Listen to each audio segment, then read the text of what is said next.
Air Force? All right. Got you, sir. Governor. You know, my wife's sister, she did her Air Force pilot training in Del Rio, Texas. And so my wife actually knew Del Rio before we even met. It's ironic. And then, like, you know, years later, I'm deploying Florida troops to help out.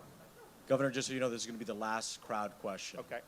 Yes, Fort Hood in Killeen, Texas, has been renamed to honor the first Hispanic general, four-star general, Cavazos. Now, I've heard that you are going to be changing some names to some of these forts. Will you, as the new president, will you change the name back to Fort Hood?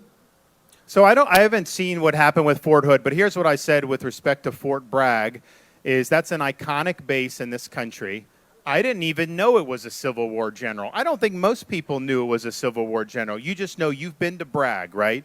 And they're changing it for political correctness reasons. And so I don't believe in doing it for political correctness reasons.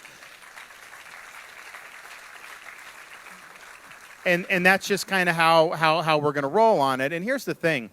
You know, you learn from history. You don't erase the history. I mean, it is what it is, and I think that that's a much better way. But I think what's happened is there's been a movement to say, oh, well, we really, these Civil War people are just so bad. But then they'll take Abraham Lincoln off the statue down in Boston, took him down. They'll take Teddy Roosevelt down in New York City. They'll remove George Washington's name from schools in San Francisco. And that's not, I think, what I want to see. I mean, I think you can look back at anybody and you could find flaws, but at the end of the day, you know, we had people that have done great things for this country. We wouldn't be where we were unless we've had some of the people like Washington and Thomas Jefferson and these people. So I don't want to erase that. I'm not in a position to say that somehow I'm so much better than any of this. It's a different time. People make mistakes. There's different parts of our society we look back and can say was a mistake. But this idea that we're going to erase history, I just think is fundamentally wrong, and we're not going to do that. All right, well, we are going to go. Thank you all for coming. We are going to go and we're going to do a press conference. We're going to announce some specifics on this border policy. I kind of outlined some stuff, but there's even more good stuff there.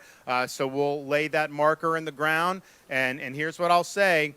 We don't just do this to get your vote. We don't just do this so that we get a good news cycle out of it. We do it because we intend to follow through and actually produce the results. No excuses. We will get it done. God bless you all. Thank you.